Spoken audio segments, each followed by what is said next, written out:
오늘 은혜 받으실 말씀은 베드로전서 1장 13절에서 16절까지의 말씀입니다. 1장 13절에서 16절까지의 말씀. 우리 이 말씀도 한 구절 한 구절 다 같이 읽도록 하겠습니다. 시작. 그러므로 너의 마음의 허리동이고 근신하여 예수 그리스도께서 나타나실 때에 너희에게 가져다 주실 은혜를 온전히 바랄지어다. 너희가 순전하는 자식처럼 전에 알지 못할 때에 따르던 너의 사역을 본받지 말고 오직 너희를 부르신 거룩한 이처럼 너희도 모든 행실에 거룩한 자가 되라. 기록되었으되 내가 거룩하니 너희도 거룩할지어다 하셨느니라. 아멘. 오늘도 우리 강훈삼 목사님께서 나그네의 다름이라는 제목으로 말씀해 주시겠습니다.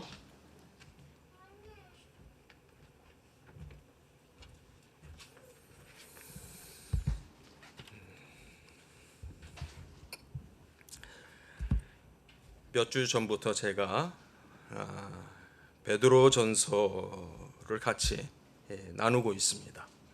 특별히 우리가 베드로전서를 나그네라고 하는 관점에서 우리가 공부를 하고 있습니다. 우리가 며칠 전에 추석 명절을 보냈습니다만 명절이 더 우리가 나그네임을 실감나게 하는 것 같습니다. 그렇죠? 추석날 미국에 계신 어머니와 통화를 했습니다. 어머니는 미국에 계시니까 별로 추석 느낌이 안 난다 하면서 아쉬워하셨고, 또 저는 또 혼자 또 한국에 나와 있으니까 식구들하고 떨어져 있으니까 또 그래서 별로 추석 같지 않고 이래저래 나그네 같은 느낌은 더 나는 것 같습니다. 여러분들도 더 그러실 거예요. 고향을 멀리 두고 와서 이 남한 땅에 사시는 그 자체가 추석 명절이 또 되면은, 또 추석 아니래도 또 구정도 그렇고요. 큰 명절이 올 때마다 참 우리의 신분이, 우리의 모습이 나그네구나 하는 생각을 더 하게 됩니다. 우리가 나그네가 된 이유가 있죠. 일단 우리가 이 땅에서 대한민국에서 살아가는 그 과정 속에 나그네가 된 이유가 있습니다. 올해는 공교롭게도 추석 날이 10월 1일이었습니다. 10월 1일이 무슨 날이었는지 대부분의 사람들이 그냥 잊고 지나간 것 같습니다. 10월 1일은 대한민국에서는 국군의 날 이렇게 정해서 국군의 날로서 기념하는 그 날입니다. 그 10월 1일이 왜 국군의 날로 정해졌는지는요, 6.25를 기점으로 해서 국군의 날로 정해지게 됩니다. 이제 6.25가 발발하고 이제 부산까지 밀려 내려갔다가 다시 이제 인천 상륙 작전이 있었고요. 그래서 이제 9월 28일은 며칠 됐습니다만은 역시 마찬가지로 서울을 수복을 한 다시 되찾은 기념일이거든요. 그러고 나서 이제 그 여세를 몰아서 계속 이제 북진을 해야 되는데, 이제 유엔군 입장에서는 38선을 넘게 되면은 이게 이제 방어 수호의 차원에서 이제 그 뭐라 그럴까요? 어떤 그 영토를 넘어서서, 경계를 넘어서서 이제 침공하는 상태의 의미가 되기 때문에 유엔군 입장에서는 주저주저하고 거기까지 와서는 더 이상 올라가지 못하고 있을 때 이승만 대통령이 전격적으로 국군에게 북진을 명합니다.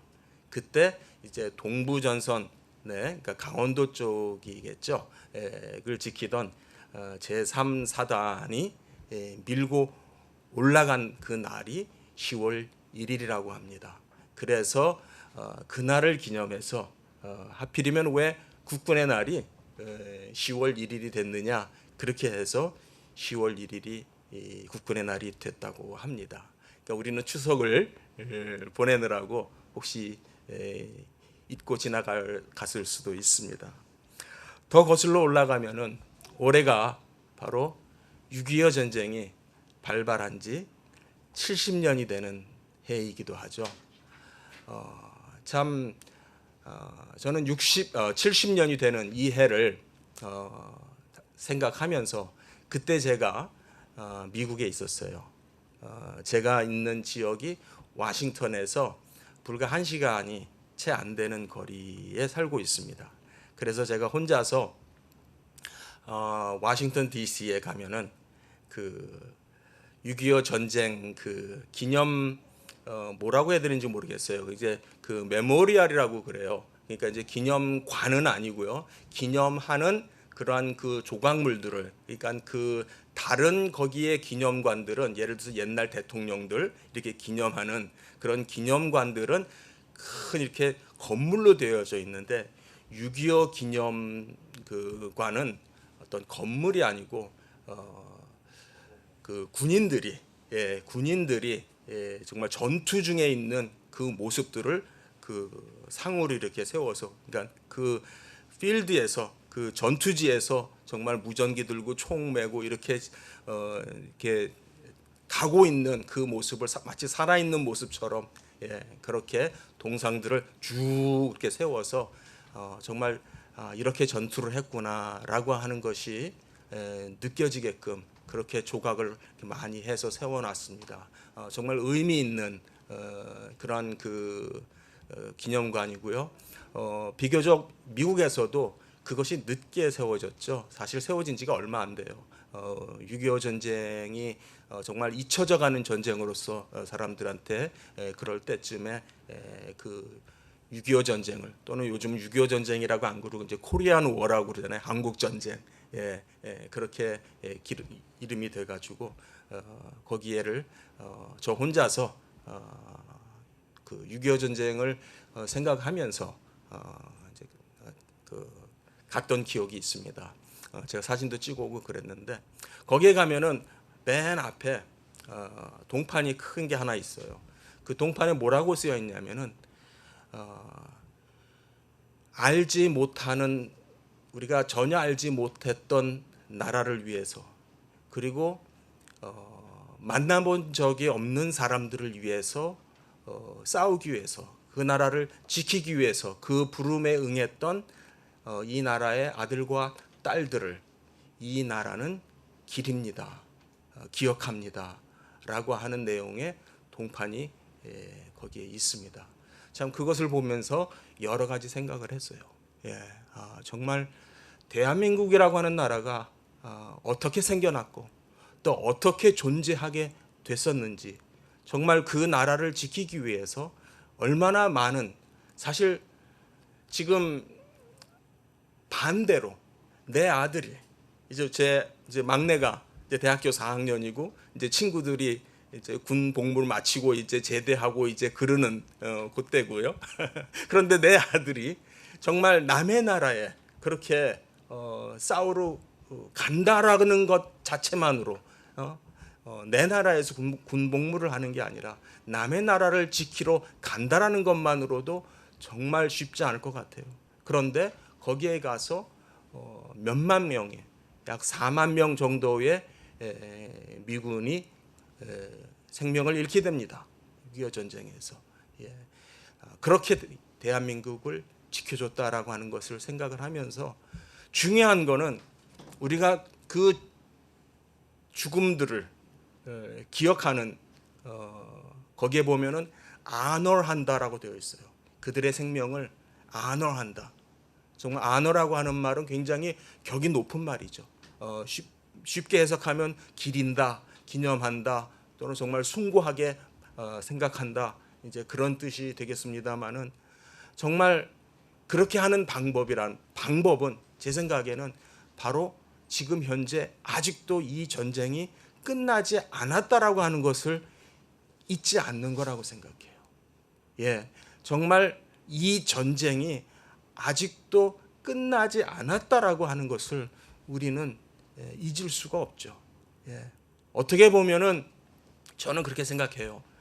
어떤 이념적인 관점에서 그렇게 말을 하는 사람들이 있을 수 있는지는 몰라도 저는 지금 현재 이 전쟁은 아직도 진행형이다 라고 생각해야 되는 것이 영적인 문제이고 도덕적인 문제라고 저는 생각해요.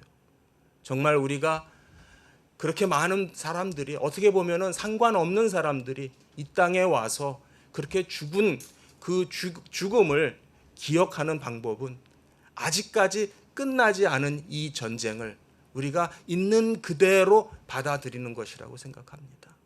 사실 그 연장선상에서 우리도 나그네 된 그러한 모습으로 지금 살고 있는 거죠.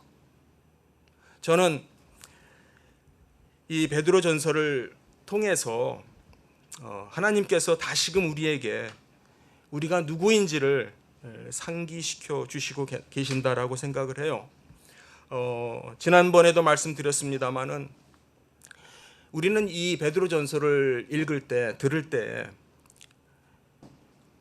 우리를 나그네라고 부르는데, 이 나그네는요 1절과 2절에 있는 말씀, 사실 그 1절에 나오는 말이라고 말씀드렸는데 그냥 단순히 흩어진 나그네가 아니고 우리는 택함을 받은 나그네라는 거예요. 여러분들이 내가 우연하게 이렇게 나그네가 되었다 이렇게 생각하실 것이 아니라 하나님의 관점에서, 하나님의 섭리의 관점에서 보면은 하나님께서 우리를 나그네로 부르셨고 우리를 나그네로 택하셨다. 우리가 흩어진 이유가 고향 땅을 떠나서 어디로 가야 될지 갈 바를 알지 못하면서 정처 없이 걸어 나왔던 그 모든 것이 하나님이 그렇게 우리를 택하신 거였다. 바로 그 단어가 택함을 받은 나그네, 바로 택하여진 나그네, 그것이 바로 이 서신, 이 성경의 수신자들이에요. 이 성경을 받은 사람들이에요. 그들에게 이 베드로전서를 보낸 거죠. 그런 관점에서 오늘도 말씀을 통해서 같이 하나님이 주시는 은혜를 같이 한번 나누려고 합니다. 13절부터 제가 16절까지만 오늘 설명을 드리려고 하는데, 먼저 우리가 성경을 읽으면서 이 뜻이 무엇인지를 먼저 제가 설명을 드리도록 하겠습니다. 13절에서 이제 중심이 되는 단어는 바라라라는 단어예요. 여기에서 그러니까 동사, 이 문장에서 중심이 되는 단어는 바라라, 희망하라, 소망하라 라고 하는 단어예요. 그러면은 뭘 소망하라는 건가? 목적어가 나오겠죠. 목적어는 바로 그 앞에 있는 은혜라는 것이 목적이에요. 은혜, 은혜를 바라라. 너희에게 주어질 은혜를 바라라. 근데 그 은혜가 여기에 보면은 예수 그리스도께서 나타나실 때에 이렇게 그 수식어가 붙어 있는데, 저는 조금 좀 요 번역이 아쉽게 생각해요. 여기에 있는 번역을 그대로 직역을 하면은요, 예수 그리스도의 계시 가운데, 이 소리예요. 여기에서 나타난다라고 하는 이 단어 자체가 계시라고 하는 단어거든요. 계시라고 하는 단어인데 그 계시의 뜻이 나타나다라는 뜻이잖아요. 나타나다. 그러니까 그렇게 좀 이렇게 쉽게 쓴 것 같은데, 차라리 그냥 예수 그리스도의 계시 속에서 우리에게 주어지는 은혜, 그렇죠? 예수 그리스도께서 우리에게 나타나심으로 말미암아, 예수 그리스도가 우리에게 있음으로 말미암아 그 좋은 것, 그 축복, 그 모든 것을 총칭해서 한마디로 성경은 뭐라고 표현하고 있냐면 은혜라고 말합니다. 우리 같이 한번 해볼까요? 은혜. 예, 우리 교회 이름에도 은혜가 들어가죠. 예, 은혜가 제일 좋은 거예요. 예, 성경이 우리에게 주시는 그 좋은 것, 그 모든 것을 총칭해서 은혜라고 합니다. 하나님이 우리에게 주시는 그 좋은 것, 여러분이 하나님께로부터 받으실 수 있는 그 좋은 것, 우리가 때로는 그걸 복이라고도 해요. 예, 그 모든 것을 총칭해서 한마디로 은혜라고 그러는데, 그 은혜는요, 여기에 어떠한 그 방정식이 있어요. 은혜가 어떻게 주어지냐면요, 반드시 누구를 통해서? 예수 그리스도를 통해서. 예, 바로 예수 그리스도의 나타나심을 통해서 우리에게 주세요. 그러니까 우리가 지금도 우리가 사모하는 것은 은혜예요. 하나님, 오늘도 우리에게 은혜를 주세요. 예, 일용할 양식도 은혜고, 건강도 은혜고, 아이들이 잘 크는 것도 은혜고, 그렇죠? 예, 하루 범사가 잘 지나가는 것도 은혜고, 오늘 내가 계획했던 일을 다 할 수 있었던 것도 은혜고, 예, 모든 게 은혜예요. 그런데 그 은혜는 누구를 통해서 주신다? 예수 그리스도를 통해서 주시는 겁니다. 우리에게 은혜를 주시기 위해서 예수님이 오신 거예요. 그렇죠? 예수님이 오신 이유가 우리에게 은혜를 주시기 위해서 오신 거예요. 예수 그리스도께서 오셔서 십자가에 달려 죽으시고 부활하신 이유가 우리에게 은혜를 주시려고, 우리에게 좋은 것 주시려고, 복 주시려고. 할렐루야. 예, 그러니까 우리가 이 은혜와, 또는 다른 말로 하면 복과, 또는 좋은 것, 이런 것들하고 예수 그리스도하고 떼어놓고 생각하면 절대 안 됩니다. 이 은혜를 위해서, 이 은혜를 위해서 예수님께서 오셨고, 이 은혜를 위해서 예수님께서 죽으시고 부활하셨다라는 겁니다. 그 일에 대해서 여기에 같이 따라오는 말이 있어요. 무슨 말이냐면은, 너희 마음의 허리를 동이고 근신하면서라고 하는, 그러니까 우리가 어떻게 이 은혜를 소망하며 바라며 간구하냐면은, 우리가 해야 되는 게 있어요. 그게 뭐냐면, 너희 마음의 허리를 동이고 근신한다. 자, 여기에서 마음이라고 하는 단어가 등장해요. 이 마음이라고 하는 단어는요, 사실 우리가 그냥 마음이 뭐지? 이렇게 생각할 때도 좀 어렵지만요, 성경에서 이 마음이라고 하는 단어가 등장할 때도 좀 해석이 어려워요. 여기는 마음이라고 되어 있는데, 우리 한번 확인하기 위해서 마태복음 22장 37절로 가겠습니다. 우리 잘 아는 구절이죠. 마태복음 22장 37절 가서요, 우리 찾으시면은 우리 한번 같은 목소리로 읽도록 할게요. 마태복음 22장 37절 시작.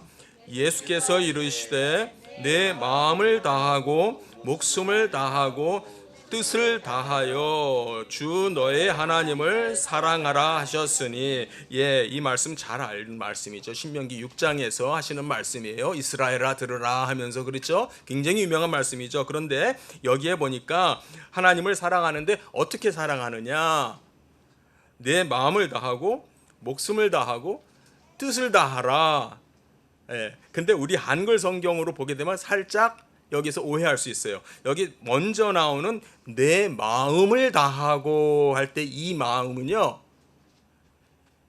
우리의 마음, 이 heart를 말해요. 영어로 말하면 이걸 말하는 거, heart. heart를 다하고, 어떻게 번역해야 될까요? 심장을 다하고 그래야 됩니까?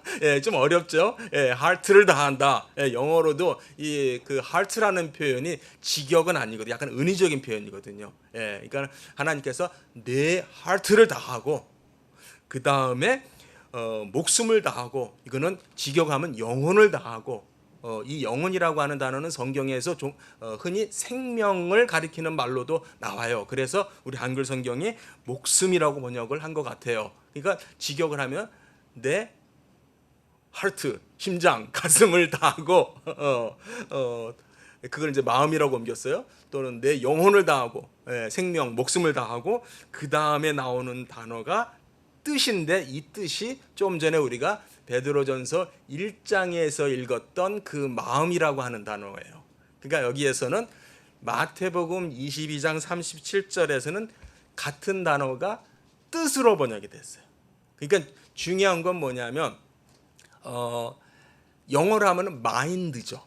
예, 이게 이제 마인드인 거예요. 근데 이제 우리가 뜻하게 되면은 뭐 의지 뭐 이쪽으로 우리가 생각할 수 있죠. will.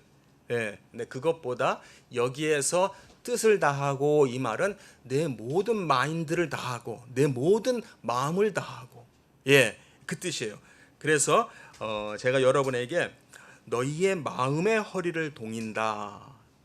이것을 이해하기 위해서 말씀을 드린 거예요. 즉 어떻게 보면은 나의 진짜 모습이라고 할 수 있죠. 마음이라고 하는 거는요, 나의 속 사람이라고 할 수 있어요. 나의 속 모습이라고 할 수 있어요. 지금 내가 보이는 이 육신의 모습은 예, 이렇게 생겼지만은 내 마음이 내 속 깊은 데 있는 내 마음이 어떻게 생겼는지 어떤 모습인지 꺼내보기 자신이 있는지 모르겠어요. 정말 자신 있게 자랑스럽게 보여줄 수 있을지 모르겠어요. 예, 어떻게 보면은 마음이라고 하는 단어가 실질적인 나의 가장 중심된 진짜 나의 모습이라고 생각이 되어져요. 그 마음을 어떻게 하고 있냐면 마음에 무슨 허리가 있어요, 그렇죠? 근데 마음의 허리를 동이다. 여기서 동이다라는 것은 허리를 단단히 동여매라 그 소리예요. 예, 그러니까는 경상도 말로 하면 단디하라 이제 그 말이죠. 예, 단디하라고. 그러니까 마음에 허리가 있다면은 바지를 입었는데 허리춤을 이렇게 안 매면은 바지가 내려갈 거 아니에요. 굉장히 중요한 거잖아요. 그러니까 허리를 동여매는 거죠. 근데 그것을 마음에다가 연결해서 지금 표현하고 있어요. 마음을 단단히 매라. 마음을 단단히 동여매라. 자, 여기에서 우리가 굉장히 중요한 교훈을 얻습니다. 특별히 우리가 나그네라고 하는 관점에서 중요한 교훈이 된다고 생각해요. 예, 우리가 소망합니다. 바랍니다. 기다립니다. 간절히 희망합니다. 기도합니다. 그런데 그러는 과정 속에서 우리는 우리 자신을 어떻게 해야 되느냐? 내 속사람을, 내 속에 있는 나를, 즉 마음을 단단하게 동여매는 거예요. 즉 내 마음을 잘 관리해야 돼요. 이 마음이 마음대로 하고 싶은 대로 가도록 내버려 두지 말고 내 마음을 단디해야 되는 거예요. 예, 단단히 동여매라는 거예요. 우리는 은근히 슬그머니 이런 식으로 빠져나갈 때가 있어요. 아유, 마음이 원하는 걸 어떻게? 그렇죠? 내 마음을 내가 어떻게 하라고? 내 마음을 내가 어떻게 할 수가 없다고. 성경은 그렇게 얘기하지 않아요. 내 마음의 허리를 동이라고 얘기해요. 즉 내 마음을 다스리라고 얘기해요. 예, 그런데 어떻게 다스리느냐? 14절에 가서 보니까 너희가 순종하는 자식처럼 이렇게 되는데 이렇게 쉽게 번역을 하면요. 너희가 순종의 자식으로서, 순종의 자녀로서 그 소리예요. 우리가 자녀인데 어떤 자녀냐면 우리는 순종하는 자녀다 이렇게 성경이 말합니다. 예, 기분 좋죠? 아, 전 말 안 듣는 저 말썽꾸러기 이렇게 부르지 않고 그러니까 아이들 부를 때도요. 아유, 저 개구장이 저 말썽꾸러기 그렇게 부르지 마시고요. 우리 순종의 아들, 우리 순종의 딸 그렇게 부르세요. 예, 우리 순종의 자녀예요. 우리는 순종의 자녀로서 뭘 하라고 하냐면 본받지 말래요. 예, 우리는 순종의 자녀인데 본받지 말래요. 뭐를 본받지 말래? 이전의 모습을, 이전에 우리가 알지 못하고 살면서 따라갔던 그 우리의 그 본성, 여기에서 말하는 사욕은요, 우리의 속성, 죄된 속성, 죄가 이끄는 그러한 본성, 그걸 말해요. 죄성. 예. 그러니까 이전에는 마음이 나한테 뭘 자꾸 하라 그랬냐면, 뭘 자꾸 좋아하게 만드냐면 죄성을 좋아하게 했어요. 이전에는요, 내가 어떤 방식으로 살았냐면, 내 속에 있는 본성이 원하면은 그걸 해줘라. 그게 좋은 거다. 내 속의 사람이 하라고 하면 해라. 요즘 교육이 그렇지 않아요? 어떻게 생각하세요? 요즘 제가 정말 이 학교 교육들을 보게 되면은 정말 너무나 많이 애들 야단치지 말고 애들한테 어떤 게 잘못된 거고 어떤 게 옳은 거고 그런 거 주입하지 말고 아이가 스스로 깨달아 알을 때까지 그냥 내버려 두라는 그런 교육의 이론이 요즘 참 많아요. 그런데 그거는 성경적인 교육이 아니에요. 우리의 속사람은요, 죄의 속성을 가지고 있기 때문에 이 죄의 속성, 죄의 마음이 하고 싶은 대로 하게 내버려 두면요, 얘는 끝없이 잘못돼요. 끝없이 잘못된 길로 가요. 그래서 성경은 분명히 뭐라고 그러냐면 그걸 따르지 말라는 거예요. 그 본을 따라가지 말라는 거예요. 그거를 따라가지 않도록 하기 위해서 마음을 동이라는 거예요. 마음을 단단히 내라는 거예요. 예. 우리 어머니들, 예, 우리 교회 자녀들이 참 많아요. 예? 복받은 교회죠. 예. 우리는 어린아이들이 어려서부터 뭘 배워야 되냐면, 오늘 설교의 주제이기도 합니다만, 나는 다르다. 나는 다르다. 나는 세상 사람들, 정말 어린아이들한테는, 저도 이게 어려서부터 저는 목사 아들로 크면서 이것 때문에 엄청 제가 힘들었어요. 그리고 엄청 정말 그 마음의 반항을 했지만 겉으로는 못하면서 불만이 엄청 많았어요. 왜 똑같은데 왜 너는 다르다라고, 왜 나는 다르다라고 우리 부모님이 가르치는지 정말 힘들었거든요. 예, 그걸 어린아이들은 이해를 못해요. 그리고 부모를 원망하죠. 예, 똑같은데 똑같다고 가르쳐주지 않는 부모를 원망했었어요. 나도 이제 부모가 되고 가르치는 입장에 대해서 목사가 돼서 보니까 그 말을 전하지 않을 수가 없어요. 예, 우리는 다르다. 그게 이제 조금 이따 제가 말씀을 드릴 거룩이라는 뜻이에요. 거룩이라는 뜻이에요.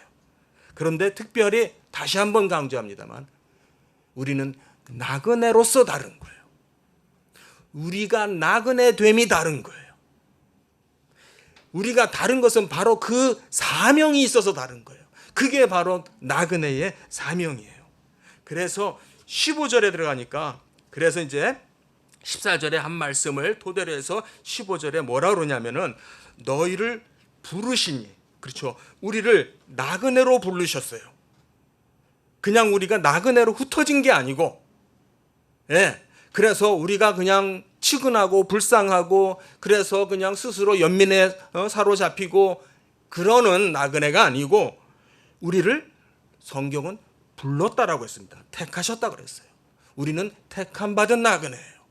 바로 이 우리를 그렇게 부르신 이가 거룩하다는 겁니다. 우리를 그렇게 부르신 이가 거룩한 것처럼 너희도 모든 행실에 있어서 거룩한 자가 되라라는 명령형이에요. 되라라는. 그런데 여기서 모든 행실에 있어서, 이 행실의 의미는 뭐냐면 우리의 삶의 방식을 얘기해요. 단순한 행동이 아니라 우리가 어떻게 살아야 되는지, 심지어는 여기에는 우리의 가치관과 세계관까지도 포함이 돼요. 예, 즉 우리의 사고에서부터 변화가 일어나야 돼요. 우리의 마음에서부터 변화가 돼요. 그러니까 우리의 마음의 허리를 단단히 동여 매는 데서부터 시작돼요. 우리의 마음이, 우리의 소욕이 원하는 대로, 하고 싶은 대로, 예, 놀고 싶으면 놀고, 먹고 싶으면 먹고, 이거 하고 싶으면 이거 하고, 저거 하고 싶으면 저거 하고, 예, 마음이 하려는데 마음을 어떻게 이깁니까? 이게 아니라 성경은 분명히 마음을 우리 안에 있는 그 소욕을 본받지 말고 마음의 허리를 단단히 메고 우리를 부르신 그분이 거룩하니까 우리의 모든 행실에 있어서 거룩한 자가 되라라는 겁니다. 자, 이 거룩은 그럼 어디서부터 시작되냐면 우리의 마음에서부터 시작돼요. 우리가 생각을 달리하는 데서부터 시작돼요. 우리가 생각을 달리하는 거기에서부터 거룩은 시작이 되는 거예요. 할렐루야. 네. 그런데 그것을 그 말씀을 하면서 15절까지 말씀으로 충분했죠. 그런데 그 말씀을 16절에 보면은 구약에 나오는 말씀을 인용하면서 구약 말씀으로 다시 한번 상기시켜요.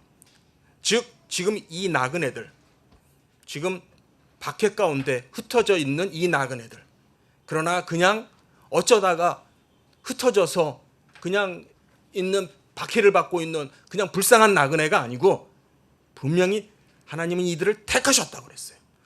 부르신 나그네라고 그랬어요. 그들에게 성경은 어떤 성경이냐면 구약 성경이 되겠죠. 그렇죠? 그들에게 지금 인용하고 있는 이 성경 말씀은 구약에 나오는 말씀이에요. 우리가 잘 아는 레위기서에 나오는 말씀이죠. 레위기서에 보면은 하나님이 내가 거룩하니까 내가 거룩한 것처럼 너희도 거룩하라.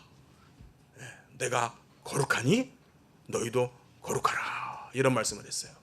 자, 여러분, 제가 힘줘서 폼 잡고 지금 내가 거룩하니 너희도 거룩하라. 어떻게 들려요? 굉장히 부담스럽게 들리죠? 굉장히 그 말 자체가 내가 하나님 앞에서 거룩해야 된대. 어떻게 거룩하지? 어떻게 거룩하게 살지? 하나님이 거룩하신 건 알겠는데 하나님이 거룩한 것처럼 나도 거룩하라고? 힘들겠다.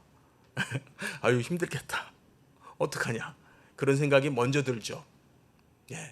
만약에 그렇게 들리셨다면, 그렇게 마음에 와 닿았다면은 그건 아직은 여러분에게 살리는 복음이 아니라 매는 율법으로 들린 거예요. 그것도 무슨 말이야? 자, 우리가 레위기서를 보게 되면은 우리가 레위기서가 그렇게 우리가 읽는 성경 중에 그렇게 재미있는 성경이 아니에요. 물론 레위기서를 재밌게 읽는 사람들도 있는 줄 압니다만은 레위기서를 읽다 보면은 제사에 대한 법이 많이 나오죠. 이렇게 제사하고 저렇게 제사하고 뭐 이렇게 지켜야 되는 게 그렇게 많아요. 까다로운 그 조항들이 그렇게 많아요. 그렇죠? 그러면서 그 가운데 하나님이 거룩하라는 거예요. 그러니까 우리는 어떤 오해를 하냐면 거룩한다라고 하는 것 자체를 굉장히 어려운 걸로 생각을 하고요. 굉장히 이게 힘든 율법으로 생각을 해요. 아니, 어떻게 거룩해? 뭐 말은 좋은데 어떻게 거룩해? 또 요거를 이제 신학적인 용어로 바꿔서 말하면 성화라고도 그래요. 성화. 아까 조금 전에 우리 박영주 집사님 기도하실 때도 성화라는 단어가 나와서 제가 귀가 번쩍했었어요. 우리는 예수님 믿고 구원 받은 다음에 하늘나라 가기까지 성화의 삶을 살아요. 다시 말해서 매일매일 거룩해지는, 그래서 매일매일 그리스도의 그 형상을 이루는 삶을 사는 거예요. 그런데 솔직히 많은 사람들이 그 기대치가 높지가 않아요. 우리가 매일매일 거룩해진다, 성화의 삶을 산다 라고 하는 데 있어서 우리 스스로가 기대치가 높지 않아요. 왜 그럴까요? 이 말씀 자체를 우리가 잘못 이해하고 있기 때문에 그래요. 하나님께서 레위기서에서 말씀하셨을 때는 그것이 율법의 내용이었겠지만 지금 그 율법의 내용을 지금 이 신약 성경에서 다시 반복을 하고 있어요. 신약 성경에서 똑같은 것을 다시 말씀하신다라고 하는 내용은 무슨 말이냐면 이것이 그냥 율법이 아니었다는 거예요. 우리를 늘 무겁게 하는, 늘 매기만 하는, 힘들게만 하는, 강요하는 것이 아니라 실제로는 이것이 우리를 살리는 길이었다라는 거예요. 우리 레위기로 돌아가서 다시 한번 생각해 보세요. 레위기에 나오는 그 어려운 제사 제도들이 잘못 생각하면 어유 힘들어, 어유 귀찮어, 어유 까다로워 그렇게 생각이 되지만 하나님은 그 제사 제도를 왜 주셨습니까? 그 제사를 통해서 어떻게 할 수 있게 됐습니까? 우리가 하나님께 나아갈 수 있게 됐습니다. 할렐루야. 우리는 죄인이에요. 죄진 자가 하나님께 나갈 수가 없고 하나님께 설 수가 없고 하나님을 대면할 수가 없죠. 그런 죄인이 하나님께 나아올 수 있는 길을 하나님이 주셨어요. 하나님이 직접 주셨어요. 하나님께 나아올 수 있는, 다시 말해서 생명의 길을 주셨어요. 살 수 있는 길을 주셨어요. 그게 구약 시대에 있어서는 뭐였냐면 바로 제사라고 하는 것이었어요. 제사를 통해서 우리의 죄를 사하고 우리의 죄 사함을 받고 하나님 앞에 나오고 하나님을 만날 수 있는 그 길을 주신 게 제사 제도예요. 그렇다면은 이것은 처음부터 우리를 힘들게 하고 무겁게 하려는 율법이 아니라 뭐예요? 복음이었던 거예요. 우리에게는 좋은 소식이었던 거예요. 생명을 주신 거였어요. 아멘. 네, 그게 바로 하나님께서 내가 거룩하니까, 즉 너희가 나를 만나기 위해서는 나를 만나야 사는 거예요. 그렇죠? 하나님 앞에 나아가야 사는 것이고 하나님을 만나야 돼. 거기에 생명이 있고 거기에 영생이 있고 거기에 은혜가 있고 축복이 있고 좋은 게 있는 거예요. 예. 그러니까 너희가 나한테로 오는 방법이 있어. 나한테로 올 수 있는 길을 열어줄게. 그게 뭐냐면 거룩하라는 거야. 내가 거룩하니까 너희들이 거룩해야 돼. 바로 이것이 우리에게는 율법이 아니라 복음인 줄 믿습니다. 네. 자, 이 거룩이라고 하는 단어. 거룩이라고 하는 단어를 다시 한번 생각해 보죠. 아까도 말씀드렸습니다마는 거룩이라고 하는 이 단어의 그 뜻은요, 구별되다 또는 구별하다. 즉 하나님께 드리기 위해서 구별하는 거예요. 하나님께 바치기 위해서 똑같은 양들 중에서 또는 똑같은 어떤 그 곡물들 중에서, 추수 중에서 하나님께 드리기 위해서 따로 떼어놓는 그 자체의 거룩의 의미가 있어요. 그러니까 물론 그 중에서 튼실하고 모양도 예쁘고 흠없고 잘생긴 놈을 골라야 되겠죠. 그런데 원래부터 이 거룩한 거는 거룩하게 따로 만들어진 게 아니에요. 같은 소산 중에서, 같은 어떤 그 작황 중에서, 예를 들어서 지금 우리 이 예배당 안에도 피아노도 있고 키보드도 있고 이 마이크도 있고 그렇습니다. 자, 공장에서 이 키보드를 거룩하게 만들었을까요? 공장에서 저 피아노를 특별하게 거룩하게 만들었을까요? 그게 아니라 우리가 그것을 하나님께 드리기 위해서, 하나님께 드리는 예배를 위해서 우리가 구별했을 때 거룩해지는 거예요. 예, 그것을 우리가 하나님을 위해서 따로 떼어 놓을 때 거룩한 거예요. 그것은 이제는 다른 악기들과 다른 어떤 기기들과 다르죠. 왜 다릅니까? 하나님을 위해서 따로 떼어놨기 때문에, 하나님을 위해서 구분했기 때문에, 그래서 다르죠. 바로 그것이 거룩의 개념이에요. 자, 나그네 여러분, 우리 모두는 나그네죠. 예, 탈북민이라서 나그네인 게 아니라 모든 하나님의 자녀는 나그네예요. 그렇죠? 성경 말씀은 하나님의 모든 자녀를 나그네라고 부르고 있어요. 예. 그리고 우리로 하여금 나그네의 삶을 살라고 그래요. 그리고 우리를 나그네로 불러내셨고 나그네로 택했는데 그 나그네는 오늘 성경에 보니까 다르다라는 겁니다. 나그네는 다르다. 나그네의 다름.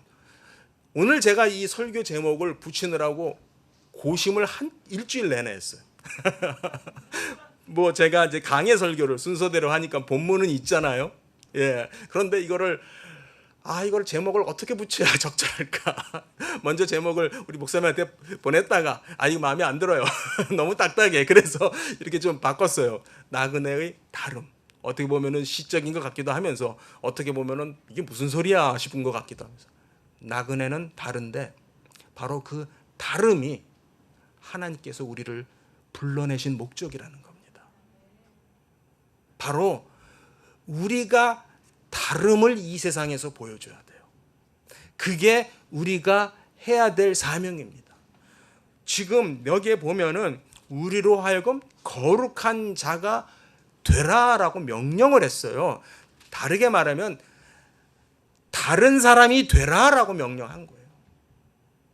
바로 나그네됨의 이 본문 안에서 베드로전서 안에서 이 나그네됨의 정체성은 뭐냐면 우리는 다른 사람과 다르다라고 하는 겁니다. 그 의식을 우리의 마음에서부터 마음의 허리를 동여매고 마음에서부터 그 생각으로 출발해야 돼요.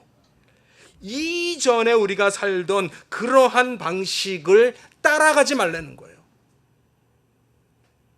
옆에 집에 사는 사람들이 옆동에 사는 친구가 뭐 내가 잘 아는 친구가 뭐가 좋다 뭐가 재밌다 뭐 어떻다 하면서 하는 그것을 따라가지 말고 하나님의 뜻을 따라라는 것. 우리는 나그네입니다. 우리에게 붙여진 이 나그네라고 하는 이 호칭, 이것은 우리가 정말 사명을 갖고서 우리가 받아야 되는 호칭이에요. 사랑하는 성도님들, 원래 그리스도인이라고 하는 이 표현 자체가 썩 그렇게 좋은 뜻으로 불려졌던 뜻이 아닌 것 아시죠? 예. 사도행전 11장에 보면은 안디옥에서 비로소 예수를 믿는 사람들을 그리스도인이라고 부르기 시작했다 이렇게 기록이 되어 있어요. 다시 말하면은 저 예수쟁이들 그 소리예요. 저 그리스도, 그러니까는 영어로 하면은 크리스찬, 우리 한국말로 하면 그리스도인, 그리스도의 사람, 그리스도쟁이, 그리스도를 따라다니는 그리스도교를 따라다니는 저 무리들, 일종의 약간 폄하성의 의미가 들어있거든요. 예.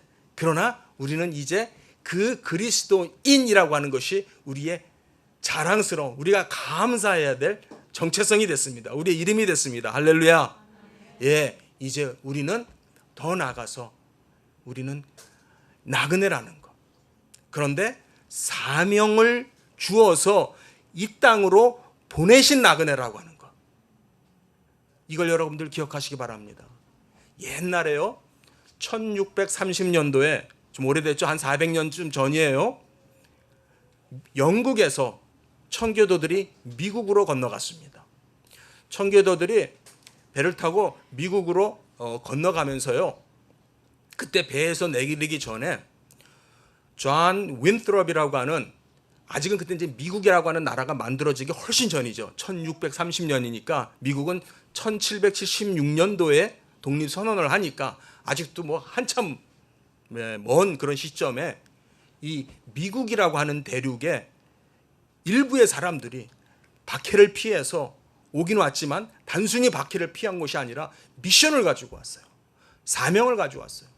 어떤 사명을 가지고 왔느냐? 바로 그 존 윈트롭이라고 하는 그분은 목사님도 아니고 사실 요즘식으로 말하면은 그 주지사격인 사람이에요. 예, 아직 미국이라고 하는 나라가 공식적으로 있기 전이니까 주지사라고 하기는 좀 그렇지만 주지사격에 해당되는 이 사람이 설교를 했습니다. 그 설교의 내용 가운데 어떤 말이 나오냐면, 우리가 이 땅에 온 것은 이 아메리카라고 하는 이 불모지, 여기에 온 것은 마치 언덕 위의 동네가 감추어지지 못하는 것처럼, 그래서 세상의 모든 사람들이 언덕 위의 동네를 바라볼 수 있는 것처럼 우리가 이 땅에서 하나님의 말씀이 지배하는 나라를 세워서, 그러한 사회를 세워서 우리의 조국, 우리의 고향, 우리가 두고 온 저 조국과 교회가 개혁되기를 바라는 마음으로 개혁할 수 있는 그러한 작은 불씨가 되기를 바란다라고 하는 그러한 사명을 갖고 이 미국 땅에 발을 디딘 거예요. 그렇게 해서 미국이라고 하는 나라가 세워진 겁니다. 사랑하는 성도님들, 우리에게는 남다른 특별한 사명이 있죠. 우리에게는 남다른 정체성이 있습니다. 그 정체성의 출발은 다름을 인식하는 데서부터 출발해요. 우리는 다릅니다. 우리는 다른 사람들이에요. 그러나 그 다르다라는 것으로 인해서 힘들어하지 마시고 그 다름을 믿음으로 받아들이시고 사명으로 받아들이시고 하나님의 섭리로 받으시고 주권으로 받으시기 바라요.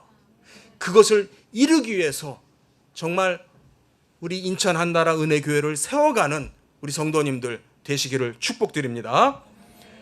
기도하겠습니다.